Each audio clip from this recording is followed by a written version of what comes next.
Hello, my name's Miss Harris and welcome to my presentation about History GCSE for option in the spring of 2021. I'm going to take you through a couple of slides and introduce you to my course. We will begin the GCSE in the January of Year 9. We don't start it straight away in September. We use that term to build some skills for GCSE and also just to finish off the national curriculum, because we find we can't quite get it all into Year 7 and 8, so we don't get cracking straight away. There's a term of skills-based work. The teachers currently for history are Miss Harris, that's me, and Mrs Jackson, and you sit 3 exams at the end of Year 11 which make up 100% of your GCSE grade, so there is no coursework in my subject. The syllabus that we study is presented by OCR, and it is called the Specification B, Schools History Project, and it's made up of 5 topics which are equally weighted, so they're all worth 20% of your final grade. Our local site study is Stonehenge Monument, which we will look at how it was put together and what was there before and its impact at the time and what we know about it now. So it's quite a lot of research and detective work for the Stonehenge topic. We do go for a visit to Stonehenge, which I appreciate is not very far, but we will go for a site study to Stonehenge. We also study 2 aspects of British history. We study a unit called People's Health, which looks at the health of the nation from medieval times right up to 2020 and 2021. The exam board have said that we can use the COVID crisis in the topic from now on because it's been so impactful. So that's a very wide-ranging, long-lasting era that we study from 1250 right up to 2020. The second part of the British history is the Elizabethans, and we look at whether the end of Elizabeth's era from 1580 to 1603 was a golden age, and we will look at aspects of life, the wider world, the impact of religion, the Catholics and the Protestants during Elizabeth's reign, and that's the 2 British topics. And then our 2 world topics are firstly the making of America, where we will look at 19th century American history.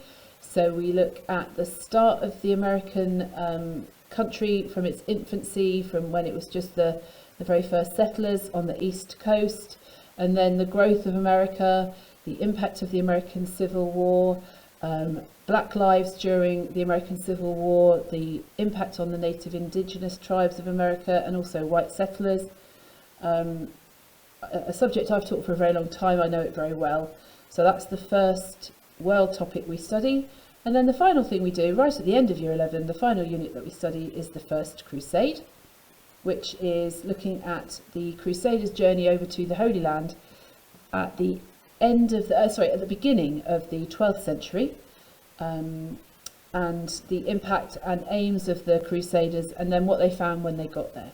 So those are the 5 topics we study, equally weighted, all worth 20%, all of which are examined at the end of Year 11. That's the nuts and bolts of the course.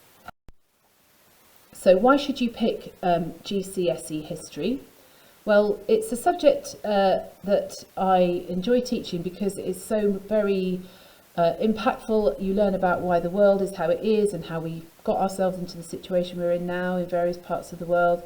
You should pick history if you like current affairs and you enjoy looking at the different tiers of society. There's always an interesting story to tell in my subject, which I enjoy, and you need the ability to make a judgment, to reach an opinion on a quote, for example. If you like writing, then you'll enjoy my subject, and you need to be a reader, somebody that reads not just history texts, for example, but also just reading for pleasure is a huge asset in my subject. So if you're a voracious reader, or even a reader who was voracious but is not quite so much anymore, that will be an asset in my subject, because there is a need to read, both in the exam you need to read sources, and then there's a lot of reading throughout the course. If you've enjoyed history, taught by myself or Miss Jackson or Mrs Eagles or Miss Dool in the lower part of the school, then have a think about it. History is quite a traditional subject.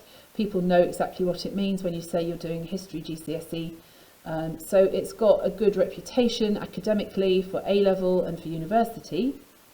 And should you look into going into your future and your careers ahead, history as a GCSE is a useful asset for all parts of careers in the future, but specifically it's good for journalism, it's good for if you want to be a researcher, if you want to go into publishing, work in books, if you want to work in TV and media, anything to do with the arts really, if you want to be a writer, whether it's writing as a journalist or whether you want to write books or something like that, journalism again.